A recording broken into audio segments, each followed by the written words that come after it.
The preliminary Air India crash report says that seconds after Flight 171 took off, the fuel cutoff switches for both engines went from run to cut off. Within 1 second, the engines lost power. The report states in the cockpit voice recording, one of the pilots is heard asking the other, why did he cut off? I got nightmares in my head, I fear. Thoughts build up until I can't feel.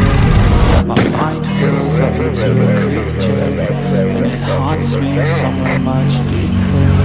I got nightmares in my head, I fear. Hello and welcome to True Crime Rocket Science. Moments before the fatal air crash, an Air India pilot asked why the fuel had been cut off. Now, a highly anticipated preliminary report, 15 pages long, sheds light on the incident, and it turns out it was no accident. Did you cut off the fuel supply? One pilot asked the other in a recovered cockpit voice recording. The other pilot responds that he didn't, according to the report. Well, is that accurate? How did those switches get into the cut-off position? The other pilot responded that he did not do so. The switches were flipped back to run, but it was too late. The report says one of the pilots radioed a Mayday as the plane soon crashed into a medical school dormitory. This report suggests that those switches were moved by a person. Well, the question is which person, which pilot asked about the fuel switches? Why did the pilot deny that he moved them? According to CNN, the captain of the flight, Sumit Sabharwal, was a 56-year-old who had flown more than 15,000 hours in his career. The first officer, Clive Kunder, was a 32-year-old man with over 3,400 flying hours. Again, the question is which pilot asked about the fuel switches and which denied moving not only one switch to the cutoff position, but both. Whether it was inadvertent or deliberate, we don't know yet, but those switches were moved by a person. Now, one switch being moved inadvertently is certainly believable. Both is a little bit less believable.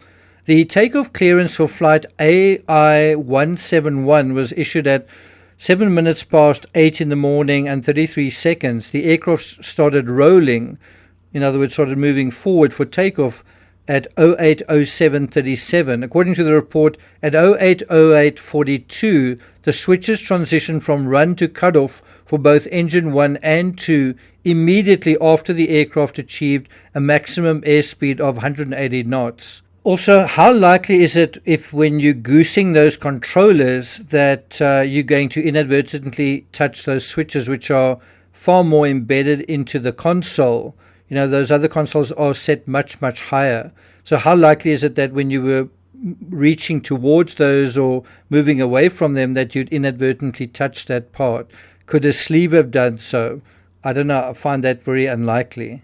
But before we get to the rest of this analysis, if you haven't subscribed to the channel, please do. If you find this analysis worthwhile, interesting, important, insightful, please do hit the thanks button and let's get started.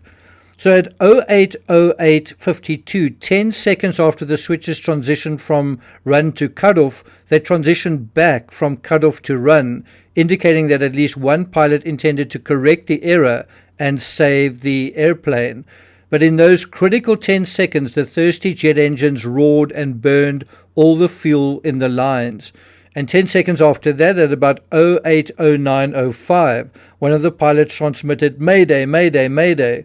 In total, it took around 20 seconds for the pilot to realize they faced disaster following the initial transitioning of both engine switches. Again, the question is, which pilot queried the switches, and was it the same one who broadcast the Mayday message? Thus far, the preliminary report has made no recommended actions which suggest human error here and possibly an intentional act. According to the Telegraph, at this stage of the investigation, there are no recommended actions to the engine operators and manufacturers, suggesting that no significant fault had been found with the plane or its engines. According to CNN, quote, "The fuel switches were designed to be intentionally moved." According to CNN safety analyst David Susi, who said cases in which all fuel switches were turned off accidentally are extremely rare. And so I just think those words, designed to be intentionally moved, well, weren't they intentionally moved? And then the question is, if they were intentionally moved, why? Was that a simple mistake, or was that deliberate? You can also see these switches have guardrails on either side to prevent them from being accidentally brushed against from the side. Throughout the years, those switches have been improved to make sure that they cannot be accidentally moved and that they're not automatic. They don't move themselves in any manner. That is what Susie said on Friday on CNN. There was also nothing wrong with the weight of the plane, the weight of the fuel, the quality of the fuel, and there were no environmental factors such as bird strikes or weather factors such as wind or a lightning strike, according to the report. According to CNN, investigators also noted settings on equipment found in the wreckage were normal for takeoff. The plane's fuel was tested and found to be of satisfactory quality, and no significant bird activity is reported in the vicinity of the flight path, according to the report. So it's not surprising that attention is now turning to the pilots. Who were they? What kind of character and personality did each have? What were their respective mental states? Were they sufficiently rested? We do know the captain's airline transport pilot's license was valid until next year, May 14, 2026. According to Reuters, Sabarwal, that's the captain, had called his family from the airport, assuring them that he would ring again after landing in London, according to a Times of India report. That seems to suggest that he had good relationships with his family. A pilot who had briefly interacted with him told Reuters he was a gentleman. Not surprisingly, the first officer was a lot less experienced than the captain, and his license was due to expire this year on September 26th. The 32-year-old had obtained clearances to fly Cessna 172 and a Piper PA-34 Seneca aircraft as pilot in command and as co-pilot on Airbus A320 and Boeing 787 jets. Since his school days, Kunda was passionate about flying and in 2012 began serving as a pilot. That's according to India media, citing his relatives. He joined Air India in 2017, but you notice there's no mention of his family. So we do know that both pilots were breathalyzed, according to the report, and both passed. What we may need to do now is look deeper into their personal lives, especially their intimate relationships, for any issues. You may remember 10 years ago, Germanwings Flight 9525 was a scheduled international passenger flight from Barcelona in Spain to Düsseldorf, Germany. The flight was operated by Germanwings, a low-cost carrier owned by the German airline Lufthansa. On 24 March 2015, about 10 years ago, the aircraft, an Airbus A320, crashed 100 kilometers northwest of Nice in the French Alps, killing all 150 people on board. The crash was deliberately caused by the co-pilot Andreas Lubitz, who had previously been treated for mental health issues and declared unfit to work by his doctor.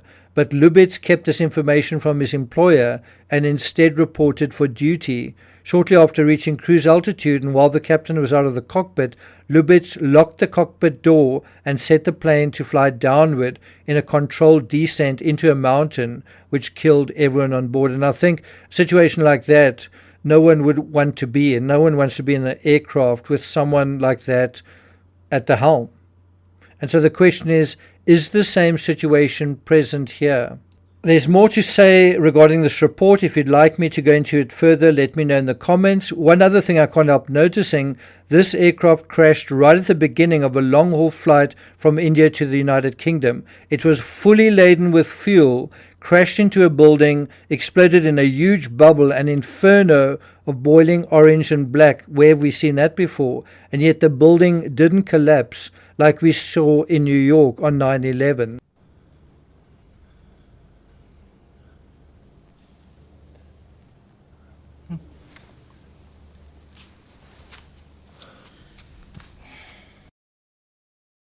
Food for thought. I'm not going to take it further than that. Thank you for listening, and I'll see you guys next time.